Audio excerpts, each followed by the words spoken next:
చేసుకొని మమకారాన్ని చూపినటువంటి ఆయననే తల్లిగా తండ్రిగా గౌరవించి ఆయనకు లోబడి ఆయనకు అభ్యంతరకరమైనది ఏదీ చేయకుండా జాగ్రత్త పడినటువంటి నీతిమంతురాలు ఎస్తేరు.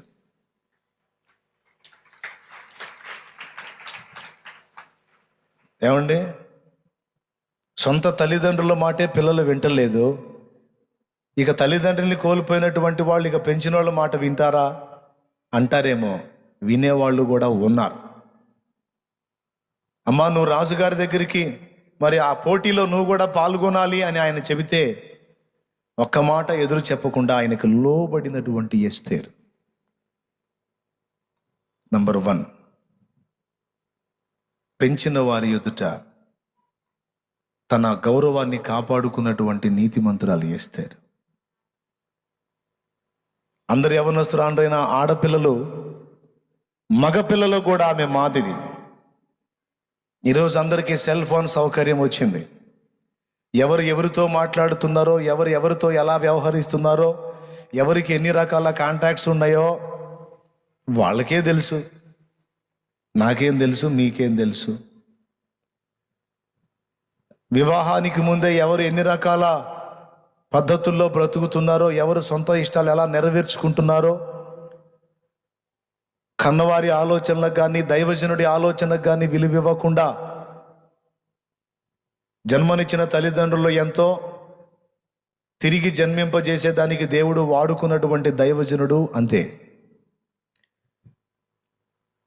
తల్లిదండ్రుల మాట, తర్వాత దైవజనుడి మాట ఖచ్చితంగా గౌరవించాలి ఆడపిల్లలు. కానీ ఈరోజు కొంతమంది జీవితాలు చూస్తే విచ్చలవిడిగా వాళ్ళ ఇష్టం. మళ్ళీ దేవుని ఎరిగిన వాళ్ళు ఎరగనోళ్ళు కాదు. తల్లిదండ్రుల అభిప్రాయాలతో ఇష్టాలతో నిమిత్తం లేకుండా సొంత ఇష్టాలతో సొంత అభిప్రాయాలతో తమ మనస్సుకు వచ్చినట్లుగా ఓన్ సెలక్షన్స్. ఈ పరిస్థితుల్లో నేటి ఆడపిల్లలు ఉన్నారు. కానీ ఎస్తేరు అలా లేదు. వివాహానికి ముందు ఆమె ఎవరితో కూడా సంబంధం కలిగి లేదు. ఆమె పవిత్రురాలైన కన్యగా తన జీవితాన్ని దేవుని ఎదుట కాపాడుకుంది. కోర్స్ ఇప్పటికే ఒకవేళ బలహీన పడుంటే ఇక్కడ ఉన్న బిడ్డల్లో మించిందేం లేదు. ఇప్పుడైనా నువ్వు బ్యాలెన్స్ చేసుకొని ఎస్తేరులాగా నిలబడవచ్చు. గతం గతః. దేవుడు శుద్ధీకరించి నూతన పరుస్తాడు. మరో నూతన అధ్యాయాన్ని నీకు ఇస్తాడు నువ్వు సిద్ధపడితే. నీతి నియమాలు కొన్ని ఉన్నాయి. ఆ వాటిల్లో ఈ హెబ్రీ స్త్రీ ఎవరైతే ఉన్నారో ఎస్తేరు, ఆమె ప్రత్యేకంగా కనపడుద్ది. ఇది మొదటి సంగతి. తన సొంత స్వేచ్ఛగా తిరిగినటువంటి వ్యక్తి కాదు. బాగా వినాలి. నంబర్ 2, రెండవ విషయం ఏంటంటే, ఆమె పంపబడిన స్థలంలో మనుషులందరికీ ఆమెను చూసినప్పుడు దయ పుట్టింది అని రాస్తుంది. మీరు ఎస్తేరు గ్రంథం చదువుకోవచ్చు చక్కగా. ఎందుకు మనుషులకు దయ పుట్టింది ఆమెను చూసినప్పుడు అంటే, ఆమె వారి ఎదుట దీనురాలుగా నడుచుకుంది. ఎలా నడుచుకుంది? దీనురాలుగా నడుచుకుంది. మిగిలిన వాళ్ళంతా పిచ్చి పిచ్చి వేషాలు వేస్తూ రకరకాల గొంతెమ్మ కోరికలన్నీ కోరి ఎట్లనో ఉన్నారు. కానీ ఈ అమ్మాయి మాత్రం అణకువగలిగి దీనంగా, ఎంత అంటే సామాన్యుడైన షండుడుకు సైతం ఆమె ముఖం చూస్తే పాపం అనిపించింది. ఈరోజు ఇది కూడా మనం ఒక పాఠంగా తీసుకోవాలి. అహంకారులంగానో గర్వహృదయంలాగానో పెడద్రంతో నిండిన మనుషుల్లాగానో మనం నడుచుకోకూడదు. దేవుని ఎదుటను మనుషుల ఎదుటను అవకాశం ఉన్నంత వరకు దీనత్వాన్ని సాధన చేయాలి. కొన్నిసార్లు మనం కూడా గద్దించాల్సి వచ్చింది. యేసయ్య ఏమన్నాడు? నేను సాత్వికుడును దీన మనసు గలవాడును అన్నాడు. యేసయ్య దీనుడుగా ఉన్నాడు, కానీ కొంతమంది ఎదుట అగ్గి మీద గుగ్గిలంలా మండిపోయాడు. అర్థమైందా? మనమందరం ఈ పాఠాన్ని నేర్చుకోవాలి. ముఖ్యంగా దేవుని ఎదుట దీన మనస్కులమై ఉండునట్లు జాగ్రత్త పడాలి. ఆయన అహంకారులను ఎదిరించి దీనులకు కృప చూపుతాడని పేతురు పత్రికలో ఉంది. తగిన సమయమందు మిమ్మును హెచ్చించినట్లు ఆయన బలీయమైన రెక్కల కింద నడమంతర పోళ్ళై ఉండండి అన్నాడా? మిడిమేల పోళ్ళై ఉండండి అన్నాడా? అహంకారులై ఉండండి అన్నాడా? దీన మనస్కులై ఉండండి అన్నాడు. స్తోత్రం చెప్పండి. హల్లెలూయా. దీనురాలు, గర్వ హృదయరాలు కాదు. ఏం చూసుకొని గర్వం? ఈరోజు మనుషుల్ని మనం పరిశీలిస్తే ఒక్కొక్కళ్ళు ఒక్కొక్క కారణం చేత విడిచిపడతా ఉంటారు.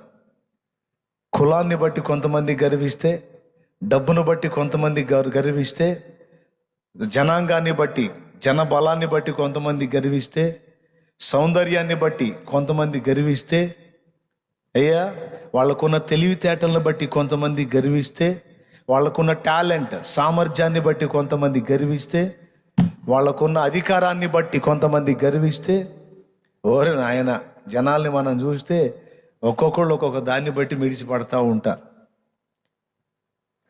కానీ ఈమె దేన్ని బట్టి నేను గర్వించేది, దేన్ని బట్టి నేను అతిశయపడేది? సౌందర్యవంతురాలే, అందగత్తే, కానీ తన అందాన్ని బట్టి ఆమె అతిశయించలేదు. ఈరోజు కొంతమందిని మనం చూస్తూ ఉంటాం, ఆ సౌందర్యాన్ని ఇనుమడింపజేసుకోవటానికి ఎన్ని ఫీట్లు చేస్తారు. ఏమండి, వయసు దగ్గర 50-55 వస్తాయి, ఇంకా 25 ఏళ్లలా కనపడాలని ఏం పాటలు పడుతుంటారు. మిమ్మల్ని కాదులేండి, ఒకవేళ మీరు ఆ జాతి వాళ్ళు ఎవరైనా ఉంటే మీకు కూడా అన్వయించుకోండి. వయసు 55 ఉంటుంది, 25లా కనపడాలని ఒరే నాయన మేకప్ లేసి అయ్యేసి ఇయ్యేసి అట్టబడి ఇట్టుబడి ఎట్లనన్నా అట్లా కనపడ. ఏం సాధించాలని, ఏం పొందాలని? పురుషుడైనా స్త్రీ అయినా ఎవరైనా, ముఖ్యంగా పురుషుడి సంగతి పక్కన పెడితే స్త్రీ, ఎందుకంటే మనం ఎస్తేరు విషయం మాట్లాడుకుంటున్నాం కాబట్టి, అందాన్ని ఇనుమడింపజేసుకోవడానికి ఈరోజు బ్యూటీ పార్లర్లు కళకళలాడిపోతున్నాయి. ఏదో పాపం పెళ్లి కావాల్సిన ఆడపిల్లలు పెళ్లి కొడుకు చూసి దడుచుకోకుండా ఏదో కొద్దిగా రెడీ అవుతున్నారంటే అది వేరే సంగతి. ఏదో జాలిపడి వదిలేద్దాం. స్తోత్రం చెప్పండి. హల్లెలూయా. అరే పెళ్ళయ్యే, పిల్లలు పుట్టే, పిల్లలు పెద్దోళ్ళు అయ్యే, పిల్లలకి సోకు తక్కువ, తల్లికేమో సోకు ఎక్కువ. ఒరే ఏందిరా ఈ మాటలు అనుకోవాకండి. పుట్టిన వాళ్ళకు ఉండదంతా, వాళ్ళు మళ్ళీ వీళ్ళంతా అయి ఉంటారు. కానీ తల్లికి ఏందో ఆ పైత్యం నాకు అర్థంగా. ఉన్నారా లేరా కొంచెం చెప్పండి. ఎట్టంటాళ్ళు లైవ్లో ఉన్న వాళ్ళకి ఏమన్నా బాధ కలిగితే నాకు అనవసరం, సర్దుకో, ఇక నుంచి రావాకు లైవ్లోకి. దేవునికి స్తోత్రం. అట్లాంటి నేను లేదన్నా అంటే విను. కనీసం వయసును బట్టి అయినా మనం కొంచెం పద్ధతులు మార్చుకోవాలి కదా. ఎంత దరిద్రంగా ఉంటుందంటే కొంతమంది ఆలోచన, ఈ తల్లికి పిల్ల ఉందనుకో, ఆ పిల్లే ఈమెకు తల్లిలాగా ఉండాలన్నట్టు ఫీలింగ్.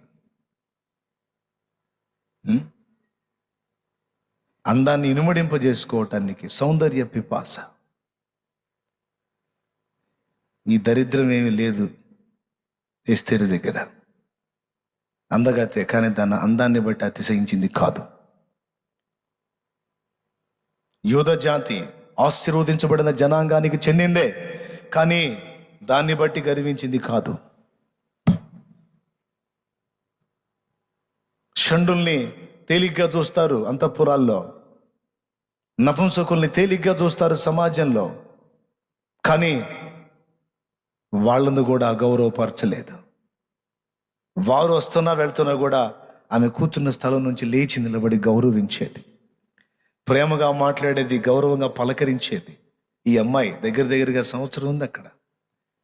ఎంత ఆలోచింపజేసిందంటే తన ప్రవర్తన ద్వారా, తన దీనత్వంతో అక్కడున్న పని వారిని అందరినీ కూడా ఆమె ఆకర్షించింది. నేను చెప్పనా, దేవుని ఎదుట దీనురాలుగా ఉండనటువంటి స్త్రీకి, సుగుణం సుబుద్ధి లేని స్త్రీకి సౌందర్యం ఉందనుకో, దాన్ని ఎలా పోల్చాడో తెలుసా బైబిల్లో? సుబుద్ధి లేని స్త్రీకి ఉండే సౌందర్యం పంది ముక్కునున్న బంగారు కమ్మె వంటిది అన్నాడు. అర్థమైందా? కొంతమంది అందం చూస్తేనేమో భలే అద్భుతమైన సౌందర్యం, బుద్ధి చూస్తేనేమో బురదలో బొర్లే పంది కన్నా దారుణం. వీడేంది పగబట్టాడా ఏంది ఈరోజు ఎట్లా తిడుతున్నాడు అనుకోవాకండి, ఉన్న సంగతి చెబుతున్నాను నేను. కొంచెం బాధ కలిగితే కలగనియండి, పర్వాలేదు. స్త్రీ అయినా పురుషుడైనా ఎవరైనా సౌందర్యం ఉండంగానే సరికాదు, సుబుద్ధి కూడా కావాలి. సుబుద్ధి లేని సౌందర్య స్త్రీకి ఆమె సౌందర్యం పంది ముక్కునున్న బంగారు కమ్మె. అయ్యో, నా ముక్కున బంగారు కమ్మె పెట్టారు, ఇక నుంచి నేను అశుద్ధం తినకూడదు అనుకుంటుందా? దాని ముక్కునుంది గోల్డ్, దానికి చాలా విలువ ఉందని ఈ పందికి ఏం తెలుసు? పందికి చక్కగా పోయి ఏ ఫీలింగ్ లేకుండా అన్నీ మిక్స్ చేసి నవ్వులుతూ ఉంటుంది అన్నమాట. ప్రభువుకి స్తోత్రం కలుగునుగాక. అవునా? అది వివేకము లేని సుందర స్త్రీకి తన అందం పంది ముక్కునున్న బంగారు కమ్మె. మన పాట ఉంది కదా, ఆశపడకు పాటలో, అందమైన ఓ సుందర స్త్రీకి గుణము లేక ఫలమేమమ్మా, పంది మొక్కున బంగారు కమ్మి పెట్టిన ఫలితం లేదమ్మా. అందమైన ఓ సుందర స్త్రీకి గుణము లేక ఫలమేమమ్మా, పంది మొక్కున బంగారు కమ్మి పెట్టిన ఫలితం లేదమ్మా. అందమైన దీనాశకములు హద్దు లేక ఏమైందమ్మా, అందమైన దీనా బ్రతుకులో హద్దు లేక ఏమైందమ్మా. అంతరంగమున గుణము కలిగిన సారా చరిత్రకెక్కిందమ్మా, అంతరంగమున గుణము కలిగిన సారా చరిత్రకెక్కిందమ్మా. ఆశపడకు ఈ లోకం కోసం చిల్లెమ్మా, ఆశించేది ఏదైనా అది మట్టేనమ్మా. మనిషి ఆశించేది ఏదైనా అది మట్టేనమ్మా. దేవునికి మహిమ. ఎక్కడున్నాడో ఇరిమి అన్న, ఎక్కడే ఉంది? పరదైస్లో ఉంటాడులే. అంటే పరదైస్లో ఇప్పుడు ఎక్కడున్నాడో, ఎవరి దగ్గర కూర్చొని మాట్లాడుతున్నాడో అని. పౌలు గారి దగ్గర కూర్చున్నాడో, మరి పేతురు గారి దగ్గర కూర్చున్నాడో, మరి ఏ భక్తుల దగ్గర కూర్చున్నాడో, మొత్తానికి ఇక్కడైతే ఇక్కడి నుంచి వెళ్ళాడు, ఆణిముత్యాలు ఇచ్చి వెళ్ళాడు. స్తోత్రం. ఏమండి, తన అందాన్ని బట్టి, తన జాతి స్థితిని బట్టి, దేన్ని బట్టి అతిశయ దీనురాలు. మొట్టమొదట తన తండ్రి ఇంట విధేయురాలు, రెండవది దీనురాలు. దీన మనసు అంటే యేసయ్యకి భలే ఇష్టం అండి. అలాగని అవతలోడు అన్యాయం చేస్తున్నా కూడా దీనంగా ఉండమని కాదు, అవకాశం ఉన్నంత వరకు దీన మనస్సు కలిగి మనం నడుచుకోవటం అనేది యేసయ్యకి చాలా ఇష్టం. గద్దించే కాడ గద్దించాలి, కానీ అవకాశం ఉన్నంత వరకు మనం దీనులుగా ఉండునట్లు చూసుకోవాలి. మిడిసిపడి ఉప్పొంగే రకాలుగా ఉండకూడదు. కొంతమందికి కొద్దిగా విషయం తెలిస్తే జలిగే ఎవరిని లెక్క చేయను అంటారు. కొద్దిగా జ్ఞానం వస్తే చాలు. ఇప్పుడు నేను ఉన్నాను, ఉపదేశం చేస్తున్నాను, కొంతమంది సేవకులు అయ్యారు, అయిన వాళ్ళు ఒకవేళ ఇంకొంచెం ఏదన్నా ఇంప్రూవ్ అయ్యారు అనుకో, అన్నకేం తెలుసులేరా అనుకోవచ్చు. అంటే ఇంతవరకు దేవుని కృపను బట్టి వాళ్ళకి ఆ ఛాన్స్ నేను ఇవ్వలేదులేండి, దేవుడి దయ వల్ల. హల్లెలూయా. ఎందుకంటే దేవుడు నాకు అంబుల పొదిలో బాణాలు సమృద్ధిగా పెట్టాడు. ఎన్ని విషయాలు వాళ్ళకి అందించినా ఇంకా అనేక కొత్త సంగతులు దేవుడు నాకు చెబుతానే ఉంటాడు.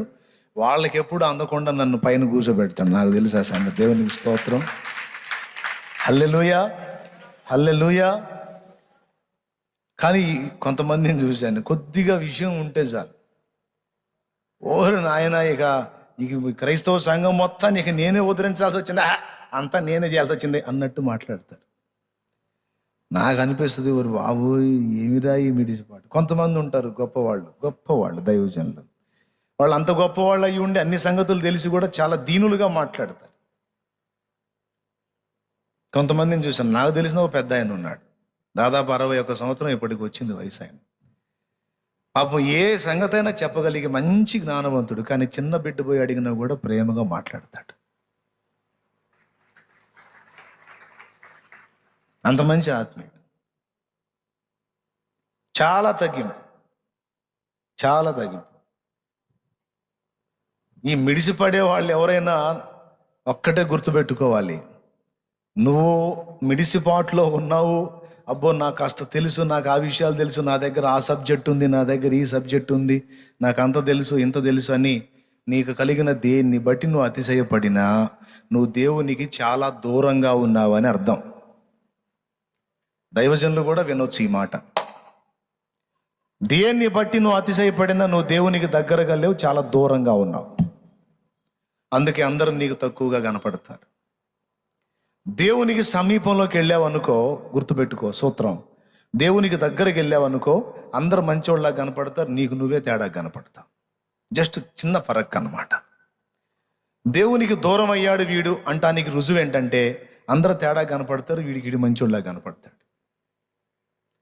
దేవునికి దగ్గర అయ్యాడు అంటే జస్ట్ మారిపోద్ది అన్నమాట. అందరేమో మంచిగా కనపడతారు, నాకన్నా వీళ్ళు నయం కదా, నాకన్నా వాళ్ళు నయం కదా, నేనే తేడా, ఈ మైండ్ వస్తుంది. కాబట్టి ఒకడు దేన్ని బట్టి అయినా ఉప్పొంగుతున్నాడు అంటే వాడు కొన్ని కిలోమీటర్ల దూరంలోనే ఉన్నాడు దేవుడికి. దేన్ని బట్టి కూడా ఉప్పొంగకూడదు. నీకెంత తెలిసినా దేవుని ఎదుటను, దేవుని పిల్లల ఎదుటను దీనుడుగా ఉండునట్లు జాగ్రత్త పడాలి. దీనురాలుగా ఉండునట్లు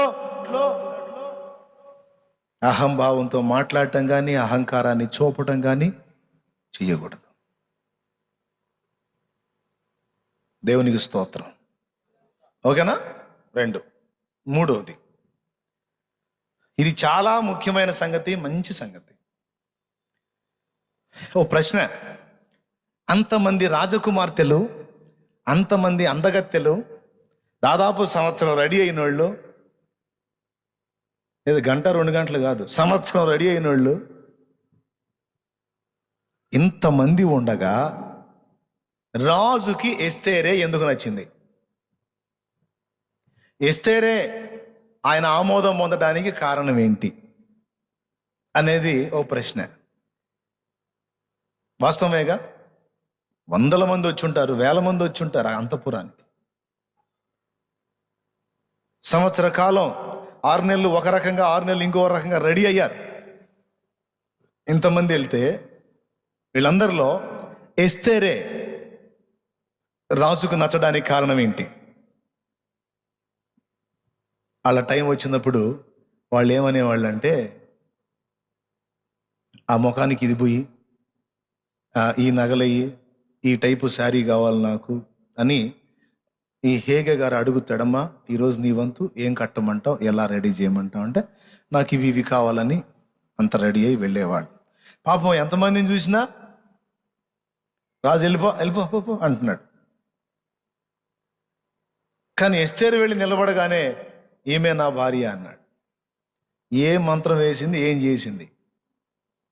ఎస్తేరు ఎంత జ్ఞానవంతురాలో చూడండి, ఎంత తెలివి కలిగిందో. ఎస్తేరు బంగారు తల్లి దా. ఏమిటి తండ్రి గారు, ఈరోజు నీవంతమ్మా హేగేతో అంటుంది. హేగే అంటున్నాడు ఆమెతో. ఆయన్ని ప్రేమగా పలకరించింది. ఆయన నా దగ్గరకు తీసుకుని, నా తల్లి బంగారు, ఈరోజు నువ్వు వెళ్తావమ్మా, రాజుగారు ఈరోజు నిన్ను చూడబోతున్నాడమ్మా, చెప్పు నీకేం ధరింపజేయమంటావు చెప్పు తల్లి అన్నాడు. ఆమె ఆయనకి వెళ్ళి చూసి, మీరు నన్ను పరీక్షిస్తున్నారా తండ్రి? అదేంటి తల్లి, పరీక్షించటం ఏంట్రా, ఇంతమంది ఆడపిల్లలు ఉన్నారా, నాకెవ్వరు నచ్చలేదమ్మా, నువ్వంటే నాకు ఇష్టం తల్లి, నీ దీనత్వం నాకు నచ్చిద్దిరా, చెప్పురా నువ్వు ఏది ఎట్లా రెడీ చేయమంటే అట్లా రెడీ చేస్తా, చెప్పు తల్లి. ఏమని తెలుసా, మీరు నన్ను పరీక్షిస్తున్నారు? అది లేదమ్మా, కోరుకోరా.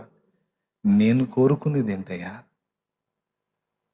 నేను ఇప్పుడు వచ్చాను, అనేక సంవత్సరాలుగా రాజుగారి అంతఃపురంలో ఉండి ఆయన ఇష్టాయిష్టాలు తెలుసుకున్నవారు మీరు.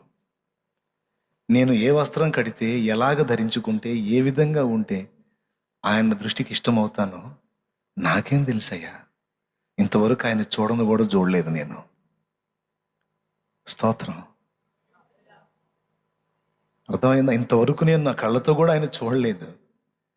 మరి ఆయన ఇష్టాలు అభిరుచులు నాకేం తెలుసు? కానీ నేను చూడలేదు, కానీ మీరు చూశారు, మీకు తెలుసు. కాబట్టి ఏ వస్త్రములు ధరింపజేస్తే నేను ఆయన దృష్టికి ఇంపుగా కనబడతానో అవన్నీ మీరే నాకు ధరింపజేయండి. మీరు ఏది ధరింపజేస్తే దాంతోనే నేను వెళతాను, ఒక్కటి కూడా అదనంగా కోరనంది.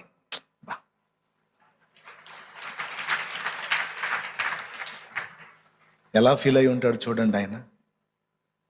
యేసయ్య గురించి మనకేం తెలుసండి? తెలిసినోడు ఒక ఆయన ఉన్నాడు. చెప్పండి ఎవరు? పెద్దగా చెప్పాలి, ఇంకొంచెం సౌండ్ పెంచి పెద్దగా అరిసి చెప్పండి. ఇది అరుపా? అరుపా? పెద్దగా చెప్పండి అరిసి. అబ్బే, పరిశుద్ధాత్మ దేవుడు. దేవుడు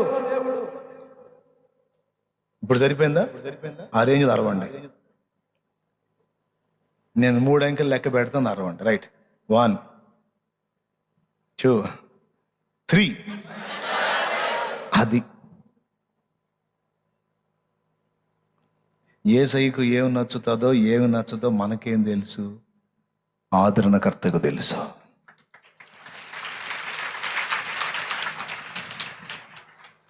అక్కడ హేగే అలా ఉన్నాడు. రాజు అభిరుచులు, రుచులు, ఆంతర్యం అంతా ఇతనికి తెలుసు. ఎస్తేరుకు తెలియదు. తెలివి కలిగింది. హెబ్రీ స్త్రీ కదా, చురుకైంది. మొత్తుది కాదు, ముంపు మాలోకం కాదు, షార్పు. ఏమండి? అరే, ఏ సంవత్సరాలు అయిపోయినా కొంతమంది స్త్రీలకి భర్తను ఆకర్షించడం తెలియదు. నిజం. కొంతమంది చురుకైన స్త్రీలు ఉన్నారు, వాళ్ళకి తెలుసు భర్తను ఎలాగా ఆకర్షించాలో. కొంతమందికి తెలియదు.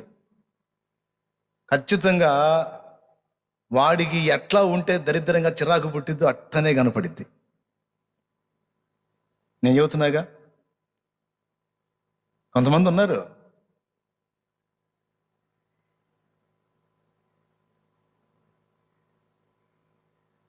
మళ్ళీ బయటికి పోయేటప్పుడు, బజారుకి పోయేటప్పుడు మాత్రం అసలు అట్టహాసలు ఎటమాత్రం అడమాత్రం మిడివేలంగా తయారైద్ది. పాపం ఇంట్లో అతని ఇంటికి వచ్చేటప్పుడు కొరివి దెయ్యంలాగా కూర్చుంటూ కనపడింది. పొగులు చూస్తే రాత్రి కళ్ళలోకి వచ్చేటట్టు దరిద్రపు అవతారం అంతా ఇంట్లో చూపిస్తూ ఉంటుంది, దెయ్యపు అవతారం అంతా. ఏం అనుకోవాకండమ్మా,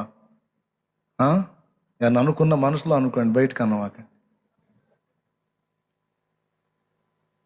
ఎవరు చూడాలి ఏమి సౌందర్యాన్ని? బయట జనం చూడాలా, ఇంట్లో భర్త చూడాలా?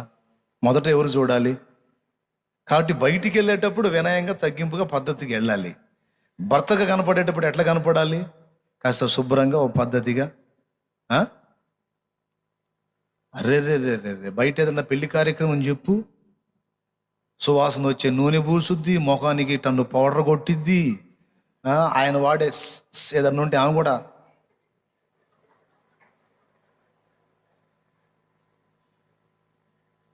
ఆడికి ఆశ్చర్యం, నా భార్యనా అని. భయము, నా భార్య ఎంత సౌందర్యం ఉందా నా భార్య దగ్గర అనుకుంటాడు. ఎప్పుడు? ఆ బయటికి పోయేటప్పుడు భయపడతాడు కూడా. వామ్మో, ఈ పక్కన నేను అంత అందంగా ఉన్నానో లేదని డౌట్ కూడా వచ్చింది. ఇదే మనిషి ఇంట్లో ఉందనుకో, ఏమకంటే 100 రెట్లు బెటర్ నేను అనుకుంటాడు. ఎందుకు? ఏ సుగంధాలైనా, ఏ సువాసనలైనా, ఏ అలంకారమైనా బయటికి పోయేటప్పుడు పిచ్చి తెలివి కదా. బయటికి పోయేటప్పుడు నువ్వు సామాన్యంగా పో, కానీ నీ భర్త ఎదుట ఉన్నప్పుడు ఎన్ని రీతులు నువ్వు ఆయన ఆకర్షించగలవో అన్ని రీతులా ఆయన ఆకర్షించడానికి ప్రయత్నం చేయాలి. ఇది తెలివిగల భార్య లక్షణం. ఇప్పటిదాకా తెలియకపోతే తెలుసుకోండి. ఆడవాళ్ళ వ్యవహారం కూడా నేనే ఆడ చెప్పేది, బుద్ధి లేకుండా ఏం చేద్దాం, కర్మ చెప్పాల్సి వచ్చింది. దేవునికి స్తోత్రం కలుగునుగా. పొద్దంతా చాకిరి చేసి వస్తాడా, ఇంటికి రాగానే ఇక పట్టి మొదలు పెట్టిద్ది. ఇదిగో ఆయన వచ్చాడు, ఫైనాన్స్ ఆయన వచ్చాడు అంటది. వచ్చాడా? నీకు దండం పెడతా, కొద్దిగా ఆగవే, కొద్దిగా ఆగు. చేసి చేసి అలిసిపోయి వచ్చా. నాకు ఆగింది, గట్టిగా అడిగి వెళ్ళాడు. ఆమె కూడా వచ్చింది. ఒడ్డుకి తెచ్చావు, ఆమె దగ్గర ఆమె కూడా వచ్చింది.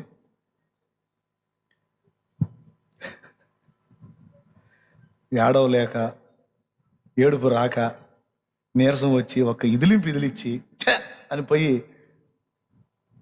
అడవనుకుంటాడు.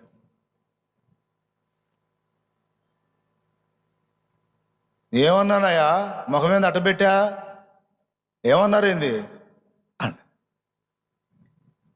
కాస్త శ్రావ్యంగా ప్రేమ కష్టపడి అలిసిపోయి వచ్చాడు. ఎన్నోసార్లు చెప్పా సూత్రం, పాటించడం పాడలేదు. మీరు ఏం లేదు, మీరు ఫైనాన్స్ గొడవలు చెప్పండి, వడ్డీలు గొడవలు చెప్పండి, లేకపోతే మీ బంగారు గొడవలు చెప్పండి, ఏదన్నా చెప్పండి, ముందు బిస్కెట్ వేయండి అని చెప్తున్నాను నేను. ఏంటిది? బిస్కెట్ వేయండి, వేయాలి, కనీసం బిస్కెట్ లాగా అనుకొని వేయండి. ఏమని కష్టపడి ఇంటికి వచ్చినప్పుడు కాస్త కాళ్ళకి నీళ్ళు ఇచ్చి, ఆడ మనిషి రావాలండి, ఒక అడుగు వచ్చి కాళ్ళకి నీళ్ళు ఇచ్చి, తాగేదానికి నీళ్ళు ఇచ్చి, ముఖం చూసి బాగా అలసిపోయినట్టున్నారు, చాలా కష్టపడుతున్నారు అని ఒక్క మాటను ఇక మనోడి కాళ్ళు కింద నిలబడవు, వెంటనే బిల్డింగ్ పైకి ఎక్కుతాడు. నేను చెప్పేది నిజం. ఏమయ్యా మీరు చెప్పండి, నిజమా కాదా? కానీ అంటారు వీళ్ళు, అంటారా? ఏడిసేవలే, ఎంత ఎగిరి దంచినా అయ్యే గింజలని పోటీ పొడిసేవాళ్ళే అని ఉన్న గాలి తీసి వాడికి నరాలు వీక్నెస్ తెప్పిస్తారు. ఉన్నారండి ఆడవాళ్ళు అట్టంటోళ్ళు, లేరా? మీరు అట్టుండవాకండమ్మా, మీకు వందనాలమ్మా. అమ్మ వందనాలు. అతని కష్టాన్ని గుర్తించండి, అతని త్యాగాన్ని గుర్తించండి. అతని నలిగిపోతున్నాడు, ఓకే పని చేశాడు, నష్టమే వచ్చింది. కొంతమంది ఏం చేస్తారో తెలుసా? భర్త ముందు లోకుల్ని పొగుడుతూ ఉంటారు. మరి ఈయనకు భార్యో మరి నాకు అర్థం కాదు. ఇప్పుడు నీ భర్త ముందు నువ్వు లోకుల్ని పొగిడేది ఏంది? లోకుల్ని గొప్పగా కనపరిచేది ఏంది? ఆయన అంత తెలివైనోడు, ఆయన ఎంత చక్కగా ఉంటాడు, ఆయన ఇంత జ్ఞానవంతుడు, ఆయన ఇంత సంపాదించాడంట, ఆయన ఇన్ని కొన్నాడంట, వాళ్ళ ఆవిడికి చేపిచ్చాడంట అంటే ఏం ఫీలింగ్? ఈడెట్టు ఊహించుకుంటాడంటే, దరిద్రుడా నీకు భార్యనయ్యాను, వాడికైనా బాగుండేది అని ఈమె అనుకుంటుందా అని వీడు ఫీల్ అవుతాడు. అంటే పనికిమాలిన మాటలు మాట్లాడొచ్చా? కట్టుకున్న భర్త ముందు పరపురుషుల్ని పొగడొచ్చా? నష్టం వచ్చింది, చేయలేకపోయినాడు, లేకపోతే కుదరలేదు, అతన్ని తృణీకరించకూడదు. ఒకవేళ నిరుత్సాహపడి కృంగిపోతే ధైర్యం చెప్పాలి. గో నువ్వు కష్టపడ్డావు, బాగానే ప్రయత్నించావు, శ్రమ పడ్డావు, దిగులు పడవాకు.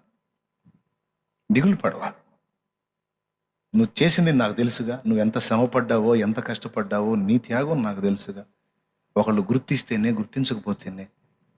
మనకి ఆ దేవుడు అనుకూలత ఇవ్వలేదు, అది అలా జరిగిపోయింది. నువ్వు ఎంత కష్టపడ్డావు, రాత్రింబగళ్ళు ఎంత శ్రమ పడ్డా నాకు తెలియదా? నాకు తెలుసండి అని నువ్వను. కృంగిన వాడు కూడా లేచి లైన్లోకి వెళ్తాడు. పట్టువాగను తొందరపడి చప్పట్లు, వాళ్ళు పొరపాటును కూడా అట్ట అనరు. దేవునికి స్తోత్రం. కొంతమంది ఉన్నారు మహాతల్లులు గుర్తించి అనేవాడు. నిజంగా నేను చెప్పినట్టు మీరు మాట్లాడి చూడండి, ప్రవర్తించి చూడండి, మీ ఇళ్ళు చాలా వరకు ఆనంద నిలయాలుగా మారిపోతాయి. కానీ మనకు విమర్శలు ఎక్కువే, ఎగతాళి ఎక్కువే, ఏడిచావులే అంటాం ఎక్కువే. ఏం చేద్దాం?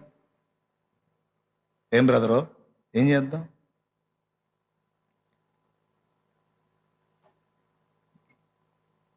ఎందుకు చెప్పాం అసలు ఈ మాట?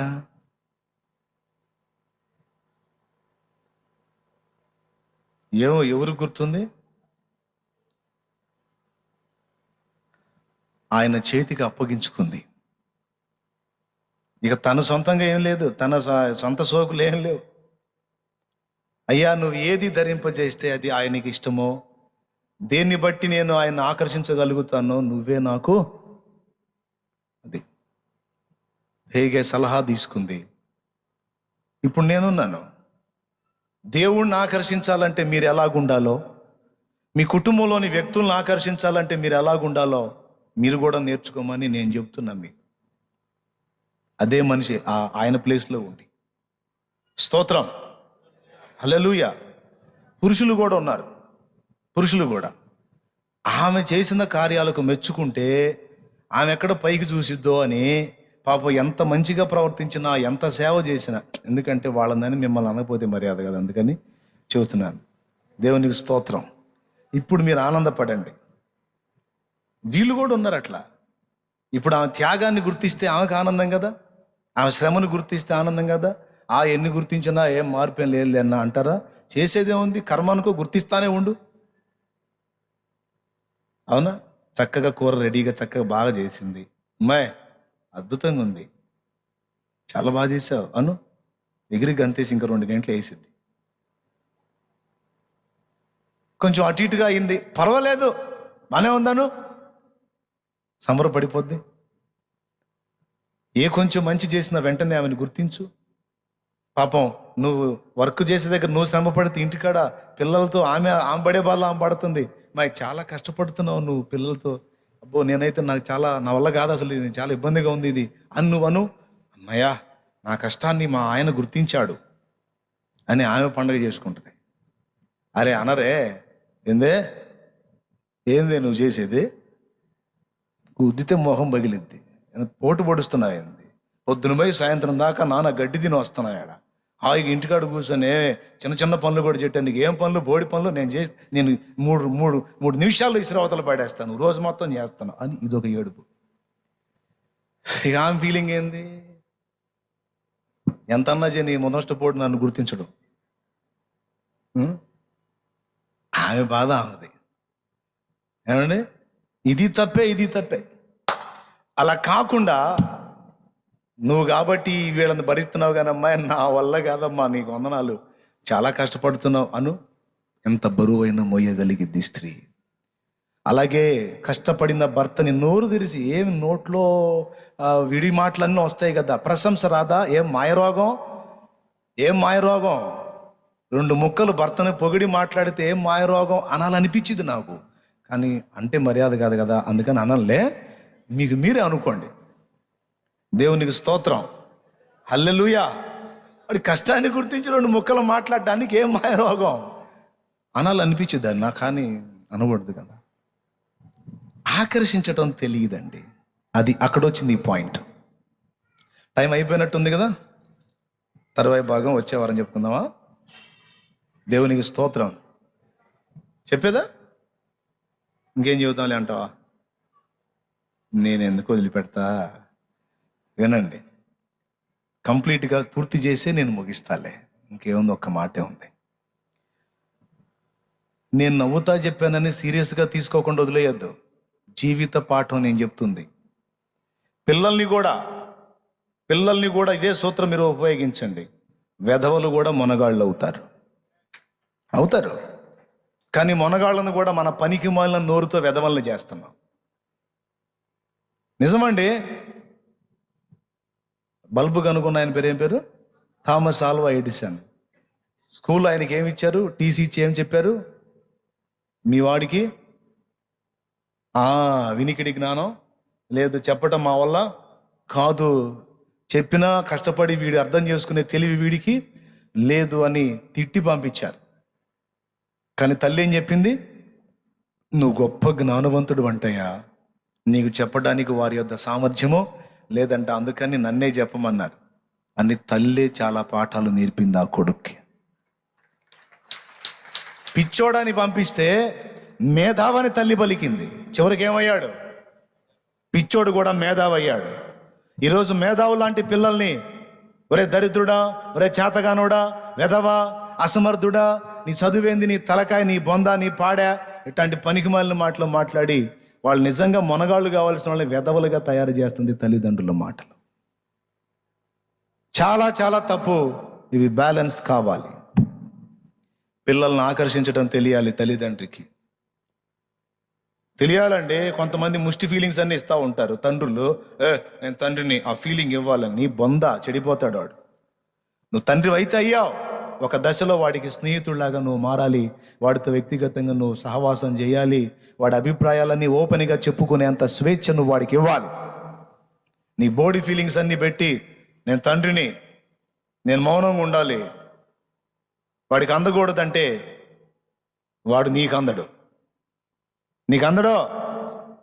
ఒక ఫ్రెండ్గా మారాలి బిడ్డలకి. అవసరమైతే రోజు పనిచేయటం కాదు, ఒకరోజు సెలవు పెట్టి భార్యా బిడ్డల్ని తీసుకొని అలాగా ఏకాంతంగా వెళ్ళాలి.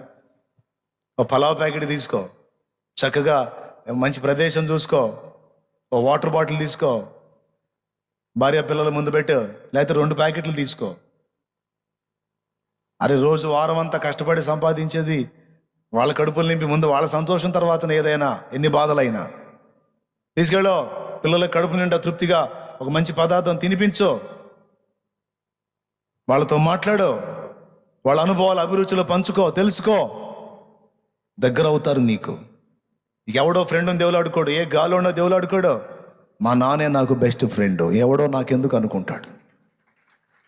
మా అమ్మే నాకు మంచి స్నేహితురాలు, ఇంకా ఎవరితో ఎందుకు నాకు అనుకుంటుంది నీ బిడ్డ. ఎంతమంది ఉన్నారు అట్లా? ఉంటే గొప్పవాళ్లే, ధన్యులే. నీ పిల్లలు బాగుంటారు, లేకపోతే తేడా పడతారు. ఎలా ఆకర్షించాలో నాకేం తెలుసయ్యా. నన్ను నువ్వే రెడీ చేయమని తెస్తే సంతోషపడి, ఇంతమంది ఉన్నారు కానమ్మా, పుట్టకలైతే పుట్టారు కానమ్మా, ఒక్కదానికి కూడా బ్రెయిన్ లేదమ్మా, అన్ని పనికిమాలియే అని తిట్టుకొని ఉంటాడు హేగే. దేవునికి స్తోత్రం. అంతే కదా, అట్నే తిట్టుంటాడు అంటే అదేం రాయలేదు, మీరు అట్టా ఫీల్ అవ్వండి అంతే. అన్ని పనికిమాలిన రకాలే. ఒక్క మనిషి కాబట్టి ఒక్క మనిషి అయినా ఈ ఆలోచన అడుగుతారేమో అంటే ఒక్క మనిషి కూడా అడగలేదమ్మా. నాకు అట్లా రెడీ చేయి, నాకు ఇట్లా రెడీ చేయి, నాకు అట్లా చేయి.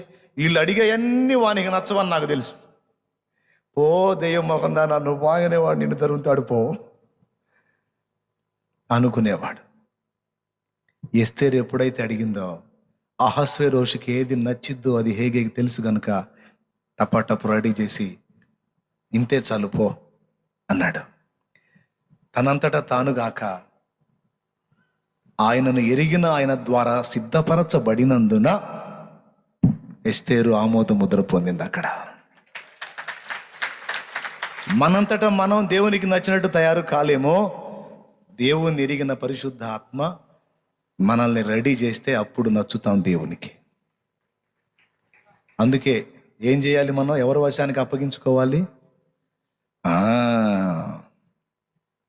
నువ్వే నీ చిత్తానుసారంగా నన్ను రూపించయ్యా, ప్రభువుకి ఇష్టడుగా నేనుండునట్లు నీవే నన్ను సిద్ధపరచో అని ఆయనకు అప్పగించుకుంటే పరిశుద్ధాత్ముడికి రెడీ చేస్తాడు మనల్ని. Praise the Lord. చక్కగా ఆ హేగే రెడీ చేశాడు. విచిత్రం ఏంటంటే రాజు అభిరుచులన్నీ ఈ అమ్మాయి అక్కడ ప్రవర్తించింది. కూర్చున్న రాజు ఆమెను చూసి దిగ్గును లేచి నిలిచి, నీకు ఈ ఆలోచన ఎలా వచ్చింది? నీ ఒంటి మీద ఉన్నవన్నీ కూడా నాకు ఇష్టమైనవి. నీవు నిలిచిన తీరు, నీవు ప్రవర్తించిన విధానం, ఇదంతా కూడా నాకెంతో నచ్చింది. ఇదిగో ఎవరక్కడ అన్నాడు. చిత్తం మహారాజా, ఇదిగో ఈమెయే నా భార్య, చాటించండి అన్నాడు. సూత్రం ఏడో ఉపయోగించిందో వెనకేం తెలుసు, అక్కడ ఉపయోగించింది. ఎక్కడ? జ్ఞానవంతురాలు, బుద్ధి కలిగింది, హెబ్రీ స్త్రీ, చురుకైంది. స్తోత్రం. అయిపోయింది. వాళ్ళందరి బ్రెయిన్లు పనిచేయాల. ఒక ఎస్తేరే కాదు, ఇప్పుడు కూడా ఇజ్రాయేలీల బ్రెయిన్స్ కొంచెం డిఫరెంట్గానే అనిపిస్తాయి. ఐడియాలజీ వేరు వాళ్ళది. ప్రపంచ దేశాలు ఇన్నున్నా కూడా ఎప్పటికీ అదంటే అది చిన్న దేశం, బుడ్డ దేశం, అన్నిటికీ దడే. ఎందుకు? వాళ్ళ ఐడియాలజీ వేరు. ఇప్పుడు క్రీస్తు యేసు రక్తమునందు విమోచింపబడిన మనకు కూడా అదే గ్రంథం ఇవ్వబడింది. అదే దేవుడు మనకు దేవుడైనందున మనకు కూడా అట్టి జ్ఞానము కలదు. కొడితే లేకపోతే నెలకొని కూర్చో.